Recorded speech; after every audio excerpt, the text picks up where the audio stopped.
क्यामेरामा अब त्यसले चाहिँ प्रोटोकलले गर्छ एकछिन भिडियो देखाउ त्यो खै मोबाइलको छोरो आफ्नै छोरो यो 4 वर्षको भाइ बाह्रजको पुलिसलाई हामी अब उहाँबाट अब सोध्नुहोस् हजुरले कतिचोटि निवेदन दियो 5 वटा निवेदन दिएछ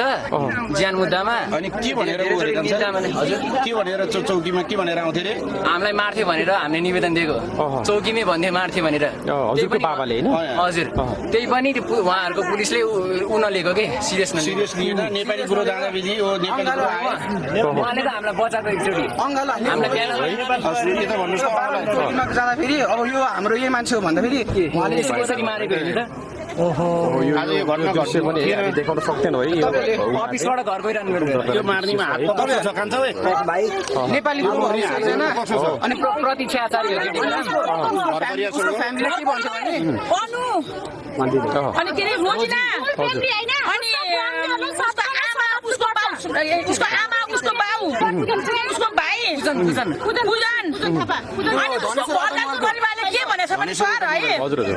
यो केटीलाई मार यो केटीलाई मार अनि त्यो अर्को केटीलाई लिएर आएर केटी नाम भन्नु न भित्र दिमा प्रतीक्षा आचार्य है त्यसको फोन सने छ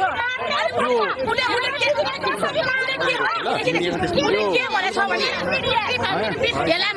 मारेपछि हामी भित्र अनि अर्को दोस्रो बिहे गरिदिउँला भनेछ है यो भनेको चाहिँ कसले आचार्यले के भनेछ भने त्यो घरदार परिवार मिलेर घर परिवारले मिलेर है आमा अनि उसको मेन झन् आमा थिए है